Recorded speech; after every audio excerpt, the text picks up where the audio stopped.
Assalamualaikum warahmatullahi wabarakatuh. Pada video kali ini, saya akan menjelaskan fakta menarik yang bahwa salah satu pulau yang terkenal di Aceh hampir dimiliki oleh Amerika. Teman-teman histori pasti penasaran pulau apakah itu.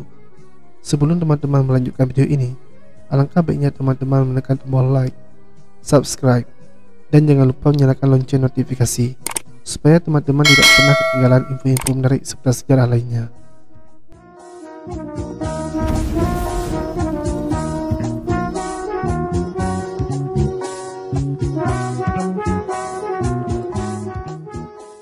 Pada abad ke-16, Aceh sudah diakui dunia sebagai sebuah kerajaan yang berdaulat di Kepulauan Nusantara. Sebagai daerah yang memiliki lokasi yang strategis, tentu banyak yang menarik dan melirik, terutama dengan potensi ekonominya yang besar. Jadi, wajar saja saat itu Aceh menjadi incaran negara-negara Eropa seperti Portugis, Amerika, Inggris, dan Belanda. Namun, dari beberapa negara tersebut, hanya Belanda yang terus-menerus berusaha menjajah Aceh dengan segala upaya untuk menghancurkan kerajaan Aceh Darussalam.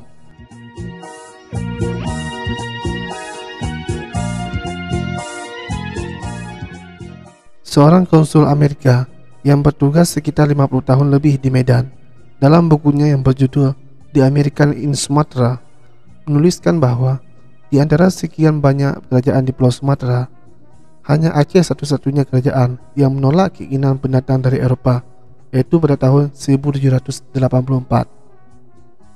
Tujuan Eropa ingin membangun benteng-benteng dan permukiman serta pergudangan komoditi-komoditi yang mereka beli dari rakyat. Benteng ini sebagai tugu perintis, bila diizinkan, pasti akan diikuti oleh regu-regu lainnya dan diprediksi akan menimbulkan kekacauan.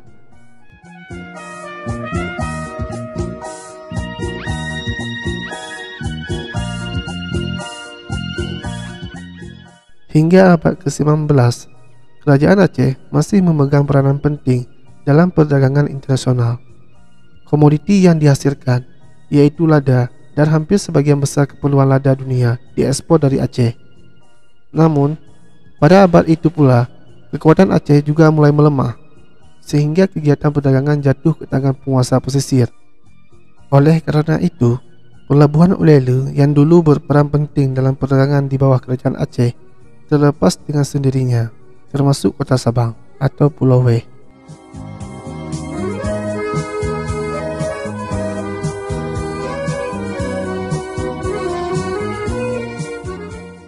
Kemudian, pedagang asing dari Belanda, Prancis, India, Amerika, Inggris, dan Arab mendatangi Aceh. Ada yang datang murni berdagang, ada juga yang datang untuk tujuan intervensi politik seperti Belanda, Inggris, dan Prancis. Keberadaan Belanda di Sabang cukup lama, sehingga diakui Sabang oleh Belanda sebagai satu daerah pemerintahannya. Hal itu dapat dilihat hingga sekarang dari beberapa bangunan sebagai bukti mereka pernah mendominasi di Sabang.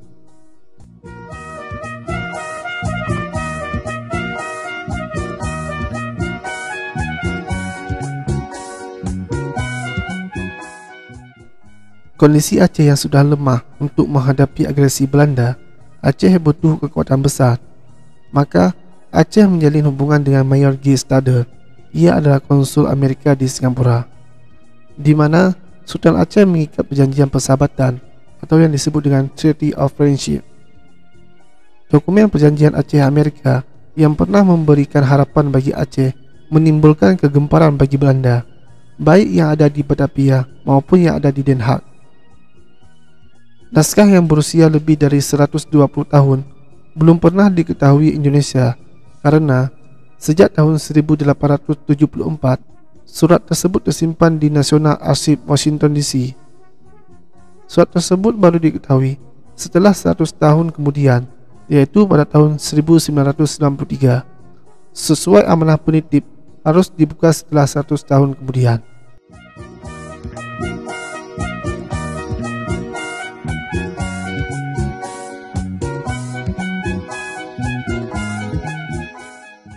Ikrar pemerintah Aceh dibuat pada tanggal 16 Agustus tahun 1873. Namun, sebelum naskah perjanjian yang sedang ditandatangani Sultan Aceh itu sempat dikirim ke Singapura untuk dibawa ke Amerika.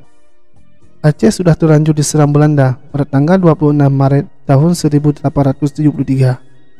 Salah satu isi perjanjian tersebut yang tertulis dalam pasal 6, Seri Baginda Sultan Aceh akan menghadiahkan kepada Yang Maha Mulia, yaitu pemerintah Amerika, sebuah pulau yang bernama Pulau W. Pulau tersebut terletak berhadapan dengan bandar Aceh. Pemerintah Amerika dapat mengibarkan benderanya di atas pulau tersebut. Kepadanya diharap akan menyebarkan keadilan ke serata pelosok, memperlakukan penduduk dari segala bangsa, baik yang menetap maupun baik yang datang pergi dengan baik, serta memberikan perlindungan kepada mereka. Begitu juga dengan kapal-kapal yang masuk ke pulau itu, sehingga menjadi ramai dan makmur.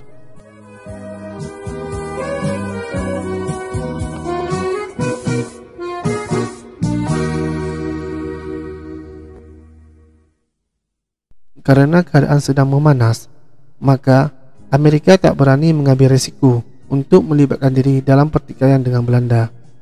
Meskipun hadiah itu sebagai pancingan untuk mengusir Belanda, ketidakmampuan Amerika menerima tawaran tersebut, Stadler pun tidak berani menandatangani di Singapura.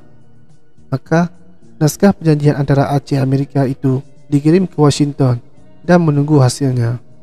Di masa inilah terjadi pengkhianatan oleh Paul Pamphile dalam sebuah bukunya yang berjudul Aceh Orlog. Disebutkan bahwa dengan pengkhianatan Singapura yang memicu meletusnya perang Belanda dengan Aceh, Paul menyebutkan belum pernah Belanda berperang yang begitu besar selain perang Aceh.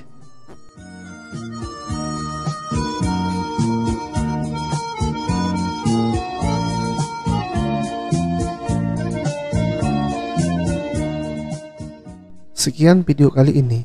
Jika ada yang salah dalam penjelasan saya, silakan komen di bawah. Dan sampai jumpa di video selanjutnya. Assalamualaikum warahmatullahi wabarakatuh.